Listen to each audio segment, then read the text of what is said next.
Because there's 6 rules basically that I always have laid out that are the rules of success. Now let me get right away to the first rule of success. The first rule of success is to have a vision. You see, if you don't have a vision of where you go, and if you don't have a goal where you go, you drift around and you never end up anywhere. It's like you can have the best ship in the world, you can have the best airplane in the world. If the pilot or the captain doesn't know where to go, it would just drift around. It would not end up anywhere, or most likely in the wrong place. I couldn't see myself becoming a farmer or a worker in a factory or anything like that, even though my parents wanted me to stay there and have a normal life. My father wanted me to become a police officer like he was. My mother wanted me just to stay there and marry a girl with the name of Heidi, hopefully, and have a bunch of kids and run around like the Van Trapp family in The Sound of Music. But that was their vision, not mine. My vision was totally different. I felt that I was born for something special, for something unique, for something big. I want to become a bodybuilding champion just like Reg Park. I want to get into movies just like Reg Park. And I want to make millions of dollars and be rich and famous just like Reg Park. So let me tell you something, visualizing your goal and going after it makes it fun. You got to have a purpose no matter what you do in life. You got to have a purpose. So that's rule number 1, have a vision. Rule number 2 is don't listen to the naysayers.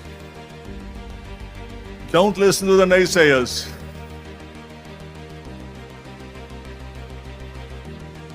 Everything I ever did, the thing that I heard out of people's mouth was, that's impossible. That can't be done. Or no. I remember when I wanted to be a bodybuilding champion, including my parents and everyone else around me, said this is impossible. Why don't you become a ski champion? That's what they do in Austria. Or a bicycle champion, they do some track and field. You can't be a bodybuilding champion. That is exactly what I heard. And of course, I proved to the people that it can't be done.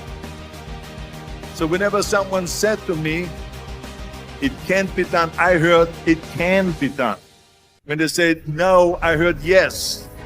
And when they said it's impossible, I heard it is possible. Because I am a strong believer. I'm a strong believer of what Nelson Mandela said, that everything is always impossible until someone does it. Well, I'm going to be the one, I said to myself, I'm going to do it and I'm going to show it to them. Maybe it has never been done before.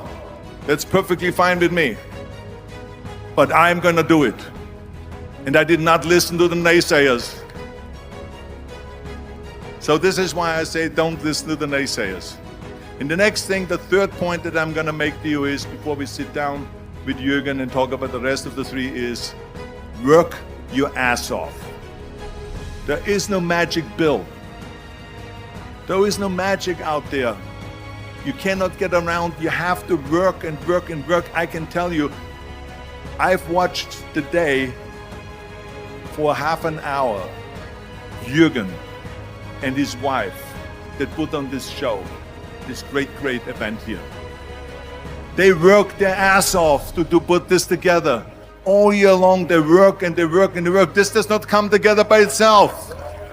When people say we don't have the time, we have 24 hours a day. We sleep 6 hours a day, so that gives you still 18 hours. And there's someone shaking their head out here in front. They say probably, I don't sleep 6 hours, I sleep 8 hours, right? Or just sleep faster. So we have 18 hours a day. The average person works around 8 to 10 hours. So let's assume it's 10 hours, so we have 8 hours left.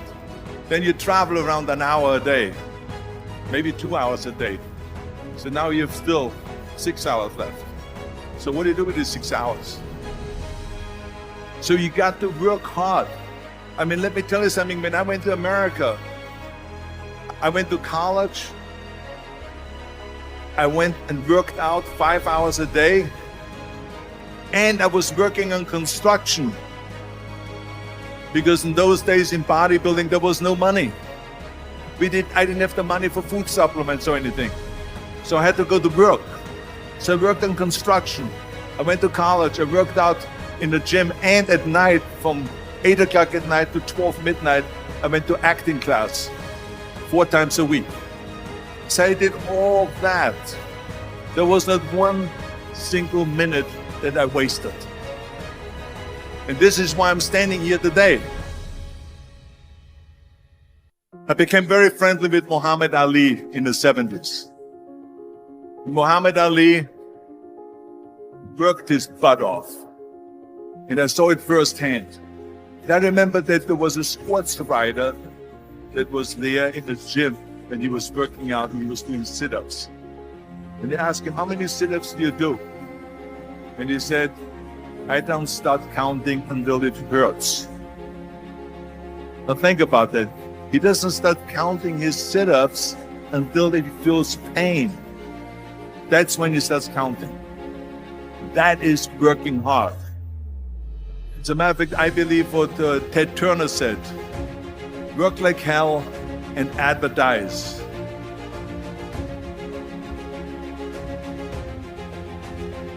You get it? Work like hell, go to bed, and early to rise, work like hell and advertise. So you work your ass off, and then you let the world know about your work. That's what it is all about. Let people know if you have a company, if you have a movie, if you do a sports, work your ass off, but then advertise and let everyone know. And the reason, one of the main reasons why people want to have a plan B is because they are worried about failing. What is if I fail, then I don't have anything else? Well, let me tell you something, don't be afraid of failing, because there's nothing wrong with failing. You have to fail in order to climb that ladder. There's no one that doesn't fail.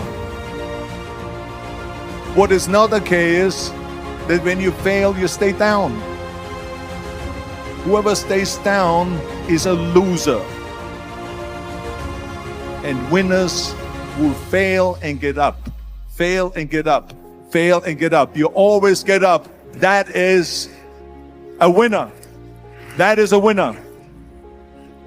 This is one of my 6 rules to success.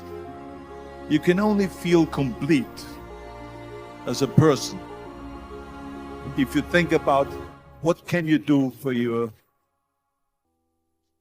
fellow member around you that maybe needs help. I felt like that everyone has a different motivation. Why you get into that?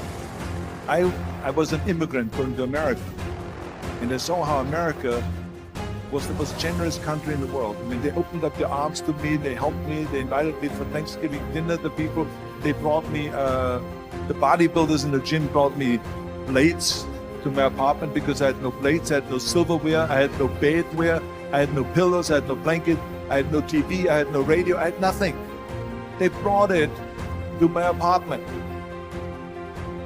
Then, of course, when 2003 happened, where there was a governor's race in California, I said to myself, now is my chance to jump in there and to really give everything.